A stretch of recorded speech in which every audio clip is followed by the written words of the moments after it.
Okay guys, so andito tayo ngayon sa the North Town, Kabantian area. Ayan, so mag-i-event tayo dito, specific sa may pavilion. Ayan, so set up tayo ng acoustic band setup and pakita ko sa inyo mamaya guys kung ano yung mga speakers na ginamit natin doon at saka mga ilaw lahat. Okay, so abang-abang lang, let's go! Okay guys, so ito yung setup natin ngayon, no. So meron tayong front of house dalawa. Ayan, so ayun yung isa doon. And meron tayo ditong, ayan, tawag dito, stage monitor. Ayan, so dalawa din dito guys. Ayan. Okay, so nag-provide din tayo dito ng DI box. Ayan, isa sa drummer and isa sa gitarista natin. So dito lang yung pwesto yung ating vocalist guys. Ayan. So punta tayo din sa ilaw guys. Bali, apat na LP001. Ayan, so apat na LP001 lang yung nilagay natin. Okay. So ito yun guys, apat na LP001 na 60 bulb per ilaw. Ayan. Tapos ginamitan ko siya ng wireless na, ayan, receiver. Ayan, wireless receiver para hindi na maraming kable guys. So isang kable lang, isang lang dito guys, extension wire. Ayan, isa lang. Kayang-kaya na yung apat na yan guys. Okay, so punta tayo doon sa ating backdrop kung paano natin nilatag yung mga wires natin and doon sa ating tawag na ito, booth natin. Alright. Okay, so DIY natin to the D15 guys na full range speaker. D15 na mid-bass yung nilagay natin and then yung Impact 2 na tweeter. Ayan, so nilagyan natin ng logo pero guys hindi ito binibenta guys, DIY lang to, inspired lang to. Okay, so hindi yan binibenta. Sarili, for personal use lang siya guys. Ayan. Then naka-crank type tayo na eto, stand guys. Ayan, from IMAX. Ayan, IMAX yung brand. Ayan. Okay, so naka-parallel lang to sila guys, papunta doon sa ating monitor speaker. So isang amplifier lang yung ginamit natin. So nilatag natin dito guys. Ayan, sa likod para hindi masakit sa mata. Then another mga extension wires para sa ating smoke machine and mamaya sa ating drummer guys, kakailanganin niya ng source kuryente. Then same thing din guys, eto. Ayan, parallel din, papunta na to doon sa ating isang monitor speaker. So bali isang amplifier lang talaga yung ginamit natin dito guys, no? Ayan, so eto, dalawang stage monitor. Okay, punta tayo dito sa ating booth. Alright.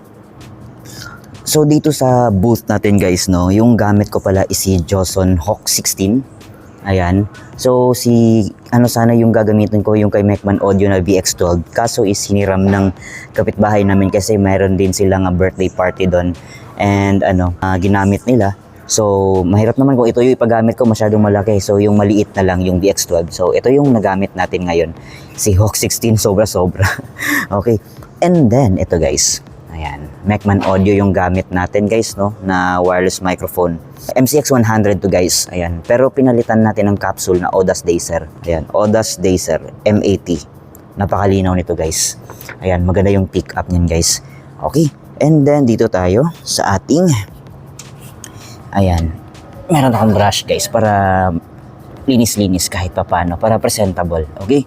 So gamit ko lang pala guys isa equalizer, hindi yung digital ko guys kasi yung digital ko naka-hook doon sa ating pang full band setup. But ito is acoustic lang naman. So eto, naka-equalizer tayo dyan, yung analog natin. Then yung receiver ni MCX100. Then ating power controller, ayan. So Mekman Audio sana yung bibilin ko pero kaso hindi na available guys. So eto muna, tsaga-tsaga muna tayo dito. Goods naman yan. And then si A5 lang na Ace A5 para sa apat na speaker. Hindi ko nga inubos guys, naka 1 o'clock lang yan. Ayan, naka 1 o'clock pero masyado na talagang malakas. So hindi ko na siya pinu-full. Ayan. Ano ba yan? So eto guys, yung gamit natin na tour case, yung binibenta natin, but as of now sold out po lahat guys. So eto, personal use ko to, sold out na lahat na yung binibenta natin.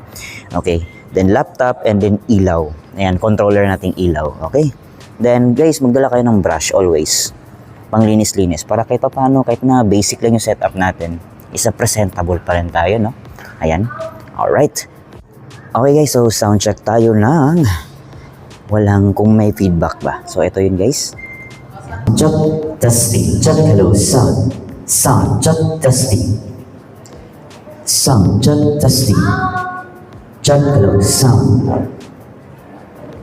Check testing. Check low sound. Okay, kabila tayo guys. Low sound. Check test. Check. Okay, wala namang feedback. Walang feedback. So punta tayo dito sa malayo kung ano pa ba. Klaro ba dito sa malayo? Sound. Check testing. Mic check 1, 2. Sound. Ayun guys, so far, klarong-klaro naman. Malinaw naman yung ating pick up ng ating microphone. At walang putol-putol. Ayan, yun yung nakagandahan sa ating wireless microphone. Ay si MCX100. No, kasi wala siyang putol-putol. Ayan. And then, ugaliin natin always guys na mag-scan always ng ating frequency para solong-solo natin yung frequency. Ayan. Ayan, so all set na ako guys. And magpa-music na ako. Habang iniintay na lang yung mga bisita natin. Alright. So marami ng tao dito at mamayang konti, start na tayo. Dito na rin yung mga banda. Ayan. Alright. Around her. Her life is truly a blessing to her family and friends. And today, we celebrate the wonderful person that she is. Ida, Attorney Ida. This day reminds us how grateful we are to have you in our lives.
Okay, so patapos sa yung event natin. Ayan, with the Condors Band. Thank you so much. Alright.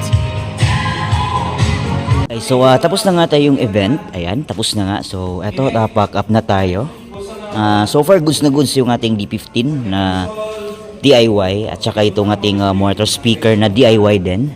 Ayan, so far goods na goods yung ating performance ng ating mga gamit. And the same time yung ating wireless microphone na si Mecman Audio MCX 100. So pack up na tayo, solo flight.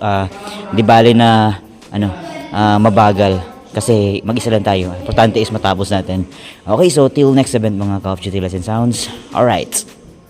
Okay guys, so ito nga yung tour case natin, ginawa na nating trolley kasi wala tayong trolley. So yung tour case na lang natin. Ayan, so matibay na matibay siya guys kasi kaya niyang bitbitin yung ating mga gamit. Ayan, mabigat to guys mga stand natin.